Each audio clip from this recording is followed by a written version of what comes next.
Sit, my friend. Yes, right there. The world can wait a moment. You see, I once met a young man on the edge of the Zagros Mountains. His eyes were restless, his hands calloused from chasing many things: wealth, admiration, comfort. But his heart, empty. He asked me, "How do I know my purpose?"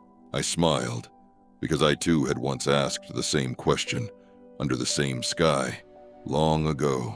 Let me tell you what I've learned since then.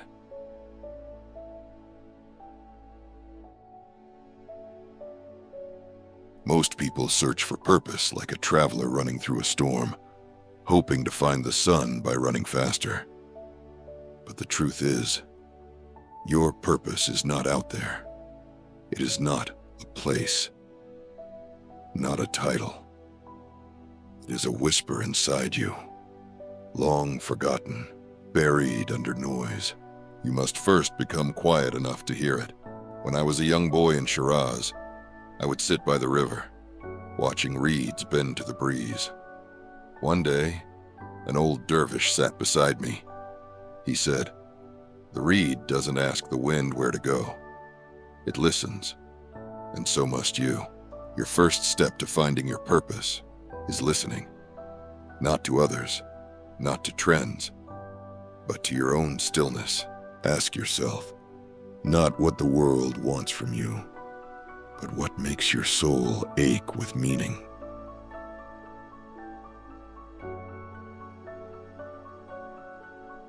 Now, you may wonder, why don't more people find their purpose? Because they run from suffering. But listen carefully. Your pain often points to your path. A monk once told me, "The wound is where the light begins." I once tended to an old garden, abandoned and overgrown. Every thorn taught me patience. Every wilted leaf showed me care. And in reviving that garden, I discovered my own purpose: to tend to what others abandon, including their forgotten hearts. Ask yourself, what has life broken in you? What did it teach you?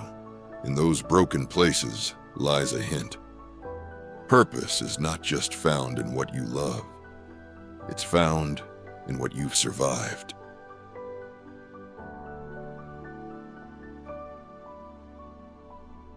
Now we come to the spark: curiosity, not ambition, not comparison, but that quiet fire that asks questions with wonder.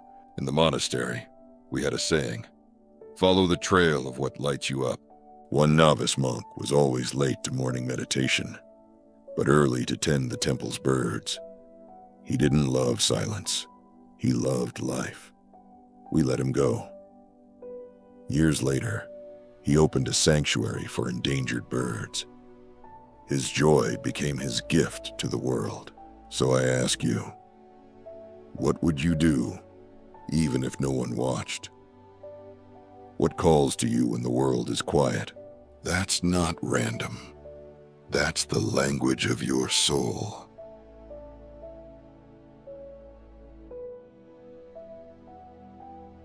Let me be honest, my friend. Purpose is not a single revelation.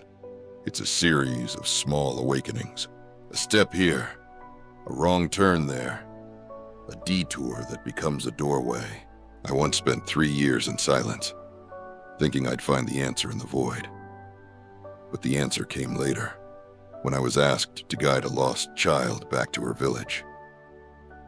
That small act gave my silence meaning. It turned knowledge into compassion. So do not wait for a grand moment. Begin with small acts done with great love. The path reveals itself not before you walk, because you walk.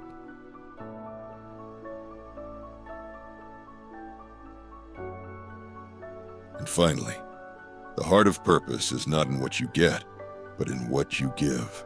There's a story of a blind weaver who made the finest rugs in the city. One day, someone asked him, "How do you do this without sight?" He replied, "I weave for the one who sees everything." You see, your purpose will always lead you beyond yourself. When your gift becomes a bridge for others, that's when it becomes sacred.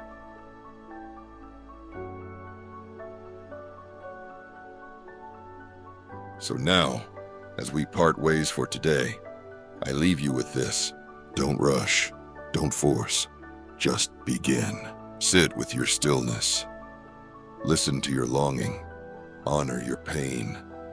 Follow your curiosity. Give your gifts to the world, no matter how small. Because, my dear companion, you were never meant to find your purpose. You were meant to remember it. Now go not to chase, but to return to yourself. If these words touched you, if they reminded you of something long forgotten, then share this story. Leave a comment. What small moment brought you closer to your purpose? And if you seek more stories, more silence, more truth, walk with me again. Subscribe, and let us remember together.